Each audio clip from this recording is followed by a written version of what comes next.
তো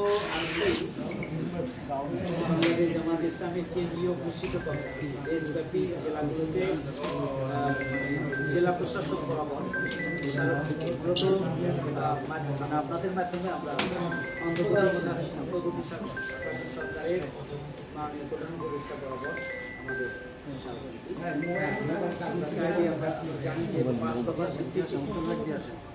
একটু দেখেন আমরা পরে ফর্মাল হস্তান্তর করছি। 5 দফা দাবি আদায়ের লক্ষ্যে আমাদের কর্মসূচি এবং এই কর্মসূচিতে জানেন শুধু জামাত ইসলামী দেশগুলির অন্যান্য রাজনৈতিক দল ইসলামী সংগঠনগুলোর নেতৃবৃন্দ একই কর্মসূচি ঘোষণা দিয়েছে। যুগপৎ কর্মসূচি বলা যায় সারা দেশে এবং নিশ্চয়ই আপনার কাছে আরও দল আসছেন এই কর্মসূচি। আমাদের 5 দফা দাবি খুবই পরিষ্কার। আমরা বলেছি যে নির্বাচন হতে হবে, তার পূর্বে অবশ্যই জুলাই জাতীয় সনদ বাস্তবায়ন আদেশ জারি করতে হবে। উক্ত আদেশের উপরে গণভোট আয়োজন সহ 5 দফা বাস্তবায়নের দাবিতে আমাদের কর্মসূচি এবং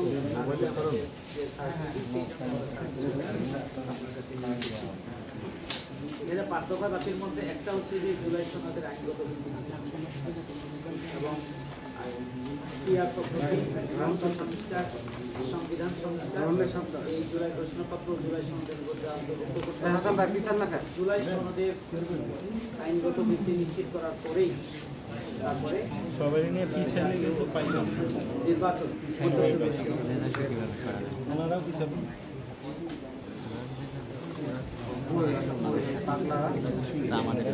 জুলাই সনদের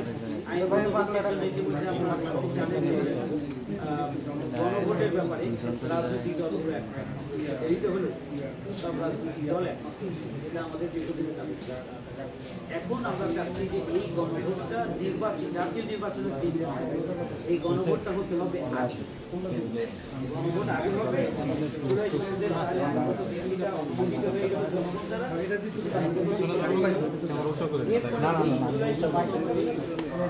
জাতীয়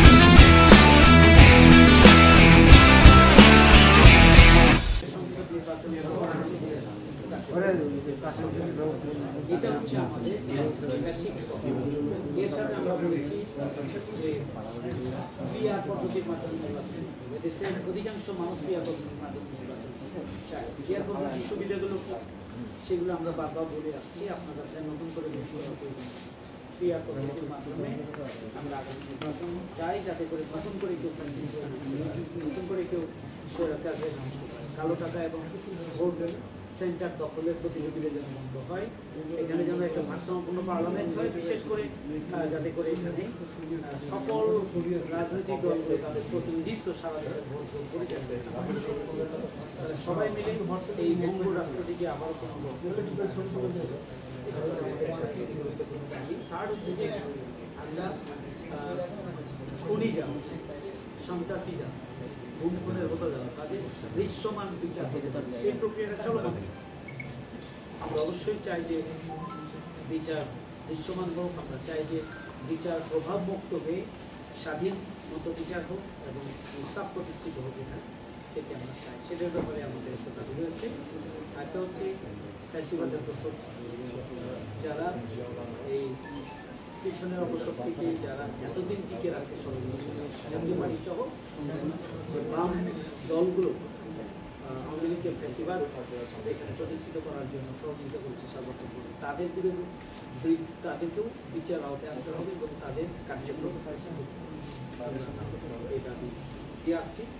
এটা নির্বাচনের জন্য যেন তেন নির্বাচন এটা কখনোই গ্রহণযোগ্য নয়। আমরা মনে করি যে এই জন্য লেভেল প্লেইং প্রয়োজন, এই জন্য আইন শৃঙ্খলা এবং জনপ্রশাসনের এখানে নিরপেক্ষ ভূমিকা প্রয়োজন।